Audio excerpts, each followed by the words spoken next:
Hi, it's Jane with Scraptasticyarns, and today is Movie and Stitch. And of course, it's M and N are put together so that we can actually get through all of them by Christmas, December, that week. Now, my first movie, the M movie, was Monsters. It is a 2010 British science fiction horror film written and directed by Gareth Edwards in his feature film directorial debut. The budget was $500,000 and the box office revenue was $4.24 million. The plot of this movie is that a NASA space probe that was sent to verify the existence of extraterrestrial life in the solar system crash lands in Mexico. It's a hard word to say, guys. Extraterrestrial life forms do spread from this throughout Mexico and the United States border region, which in turn turned into a quarantine area of the northern half of Mexico. The U.S. and Mexican troops battled to contain the creatures, and a huge wall stretching along the border keeps the U.S. protected. In this, there is an American photojournalist, words are hard today, by the name of Andrew Calder, and it is played by Scoot McNairy. He receives a call from his employer, who then asks him to find his daughter, Samantha Wynn, which is played by Whitney Able, and to escort her back to the U.S. He locates her in a Mexican hospital, and the pair board a train, and eventually they find that the tracks have been damaged, so they then have to find a way to leave the country. And what they find out is that they can't leave by sea or air travel because it's blocked for 6 months due to this extraterrestrial life form. So Andrew and Samantha decide to hitchhike their way to the coast. Andrew buys Samantha a very expensive ferry ticket for the next morning. After they have a very enjoyable night together, enjoying the local nightlife together, Andrew sleeps with the local woman who happens to steal their passports. You knew it was going to happen, right? So they cannot board the ferry. So Samantha is forced to barter her engagement ring for passage through the quarantine zone. They travel by riverboat, and then they are transferred to a group of armed escorts who lead them through Mexico to the U.S. border. The convoy is actually attacked by the creatures. Andrew and Samantha escape, but none of the guards survive. So they continue their trek, and they find several dead bodies of travelers along the way, and they find that the creatures have crossed into the U.S. So they finally do make it to the U.S., and it's very interesting way that they get there. And they find an evacuated town in Texas, and they find an abandoned gas station with power and call the army for help. While waiting for help, they make phone calls to their family, and a lone creature makes its way, approaches the station. Samantha watches it and finds that several tentacles are exploring the inside of the store, and they are actually soaking up the store's light. So she unplugs the television, and the creature loses interest, moves on. Another creature appears, and they communicate with one another and possibly mate. We're not real sure. Via light impulses, the creatures leave as Samantha and Andrew are rescued by the army.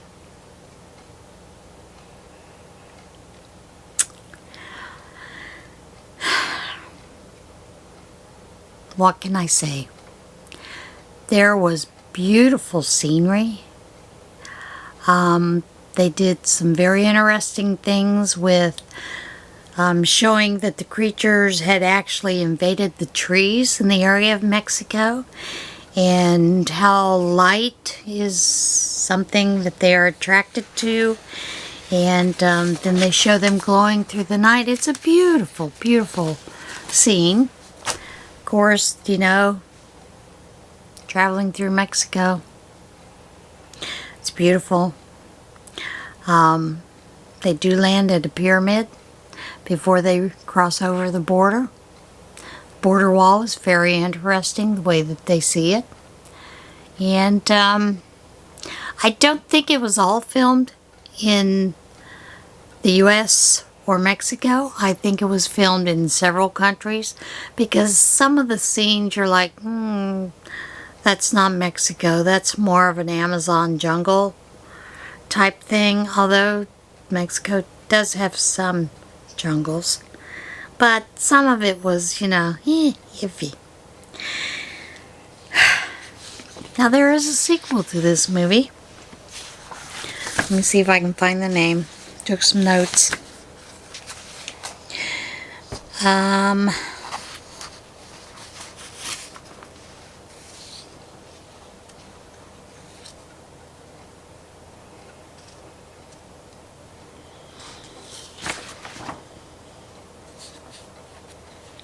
I know there was a sequel. Hang on. Monsters, Dark Continent. So I don't know too much about this, but what I found interesting is it was an extremely low budget for this movie. And it was the way that they used their filming technique.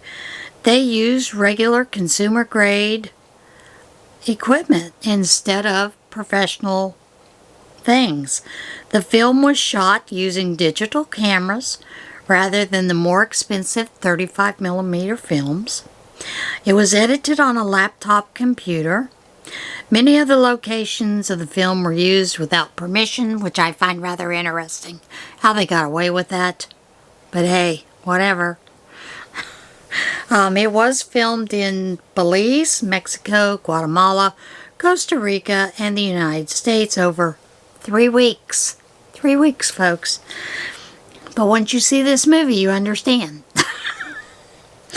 Every night after filming, what they would do is they downloaded the footage so that the memory sticks could be cleared and ready for the next day. And then while the new footage was being captured, the previously filmed footage was being edited at the production team's hotel. So it was rather interesting. They had about 100 hours of footage. The original cut was about 4 hours long, but then trimmed to 94 minutes after 8 months of editing. Now, I will give this movie a star rating of 1.5 stars. There wasn't a whole lot that kept you interested other than the scenery. The dialogue was piss poor, to put it bluntly. But the footage, the area was beautiful, so, 1.5 stars for that. And I don't know if I'm going to watch the sequel. Probably not. My end movie was Nocturne. It is a 2020 film. It is an American supernatural horror film which was written and directed by Zoo Quirky. It stars Sydney Sweeney, Madison Eisman, Jacques Coleman, and Ivan Shaw. Jason Blum was the producer under his Blumhouse television banner. Now note, The Lie was also a Blumhouse production. So I just wanted to kind of give you that. It runs about 90 minutes. And let me see what the production costs were, if it's listed. No, not listed. It was a pretty decent movie. It was pretty interesting. It basically starts with a girl that's playing a violin. And then she hears grandfather clock chimes. And then she proceeds to jump off the balcony. Then it comes to Juliet and Vivian Lowe, who are twin sisters, attending their last year at Lindbergh Academy. It is a prestigious boarding school for the performing arts. Now, both sisters are classical pianists. Vivian is a prodigy, and she's a very outgoing gal, and she has already been accepted to Juilliard, while her twin sister Juliet has decided to take a gap year, which means you just don't do anything. The previous student who died was selected to play a showcase scene at the end of the year or whatever it is. And so they determined they're going to hold auditions to select a new person to take her place. So Juliet accidentally finds the girls' Moya's notebook. It's a theory notebook, which fell off the shelf as they were cleaning the shelf, and she finds it. And so both sisters decide to audition, but at the last minute, Juliet chooses to audition a different song than what she had chosen before. She was using an audition that was the same piece of Vivian's Piano Concerto No. 2, but after finishing practice, she hears a violin. And she actually follows that to Moya's room, but stops as soon as she enters and sees a sun symbol that is etched onto the wall behind the curtain, which matches the one on her notebook that she found. So, she has decided to play an untitled piece from this notebook. But she is interrupted by a Dr. Cask, who is one of the doctors there at the academy teaching, who tells her the name of the play of the piece is actually The Devil's Trill by Giuseppe Tartini, and confronts her about not telling Vivian that she had decided to play a different audition piece. However, while she is auditioning, she goes into a little bit of a dreamscape and sees herself standing in front of a audience who is clapping for her, giving her a standing ovation.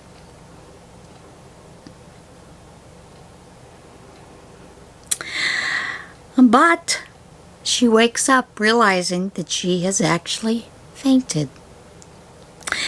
So Vivian's and Juliet's relationship is extremely strained.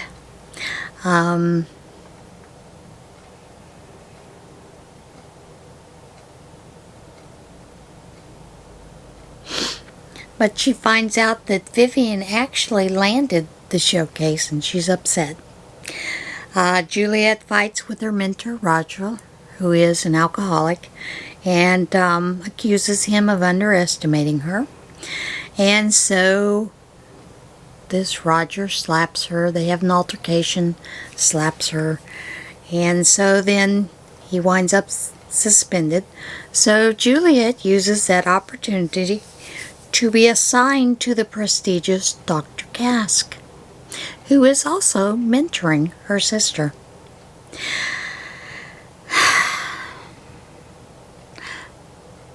It's just a rather interesting thing. Along the way, Juliet finds out that her sister is having an affair with Dr. Cask. So Juliet flirts with her boyfriend, tells him about the blinding light that's like the one that's on Moya's notebook. And she's at a senior party when this happens, and she tells him about it. And suddenly she sees that light. Vivian catches the two, her boyfriend with Juliet. And they have a fight. And Juliet runs off. But Juliet is stopped by a rather unusual bright light. Well, Vivian has run after her and did not see the bright light and didn't stop. She ran past her, fell off a cliff, and did some damage to her arm. So now they need someone new to take up the showcase. So Juliet is offered Vivian's place in the showcase and accepts it. So Vivian is suspended since she can't play, cannot continue what she's doing because her arm is broken in several places, which may actually ruin her career as a pianist. So Juliet goes to talk to Vivian, and Vivian accuses her of letting her fall. So Juliet starts investigating because she knows that Moya committed suicide. So she starts looking about it on the internet and finds that her mother fell off a ski lift and died and went into a coma, and that her father burnt down their house with himself inside. So Juliet talks to Max about the notebook, explains it, persuades Max that Vivian cheated on him. They break up, so then Juliet has sex with Max. It's all interesting. But what she finds is there is one page that is torn out of this notebook. And as she's looking at all these things on the internet, she realizes each page corresponds. There's a page that corresponds to Moya's mother falling off a ski lift, going into a coma. There is a page that shows a male figure who is engulfed in fire, Moya's father. So she's unsure about that page that is torn out. So she does go into a little bit of a trance and does some automatic writing, and it produces an illusion which says sacrifice. And it demands a sacrifice. So Juliet burns the notebook, and before the showcase, Vivian confronts her sister Juliet and basically sabotages her and tells her that she's mediocre. So Juliet suffers a panic attack and runs off the stage and onto the roof of the auditorium.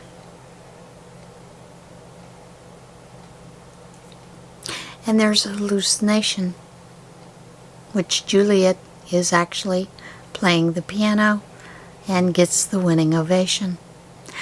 Now, I cannot reveal the end because it was a very good twist, and you will have to watch the movie yourself. It is on Amazon Prime. It's free with Amazon Prime. But in the end, Juliet feels she has won. And that is it for the movie. That one I will give 4 stars for. There were some places that were slow. There were some places where you weren't really able to follow what was going on, but the twist was excellent at the end. So now, would you like to see what I was working on? Well, you know, I haven't worked on the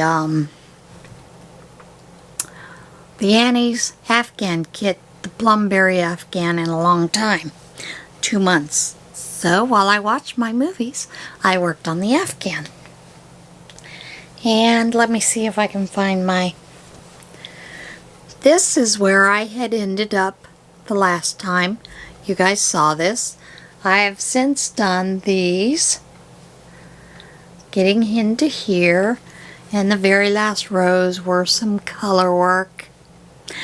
And my next kit is supposed to be here sometime this week, so I will do those 3 rows. And then after that, I think there are 3 more rows. There are 6 rows left to do this. And then it should be finished, unless they tag on another month in order to give you the border. They shouldn't. Once you get the last one, that should be the end of it. But it's a nice size Afghan. I'm not sure how it's going to work with all the waviness, you know, of it, but I'm looking forward to getting it finished. And of course, with that kit, there's a lot of yarn that is left over. I mean, I'm going to get 2 more bags with 3 skeins of yarn in it, so yeah, it's quite a bit that is left over. I did not enjoy the color work. I do not enjoy color work whatsoever. I don't like having to carry a yarn and trying to make sure that you don't have anything that bulges out. I just don't like that. But I did do it. As you can see, I did do the color work. And it came out fine, you know. It's just I don't really care for color work, so there's that. That is it. Now I will tell you my movie is going to be Overcomer. This is a movie that I purchased quite some time ago. I have yet to watch it, so I am going to be watching Overcomer for my movie. And that's it for today. So everybody have a great day. Be blessed. Be kind to one another. Love one another. And I will see you soon. Bye.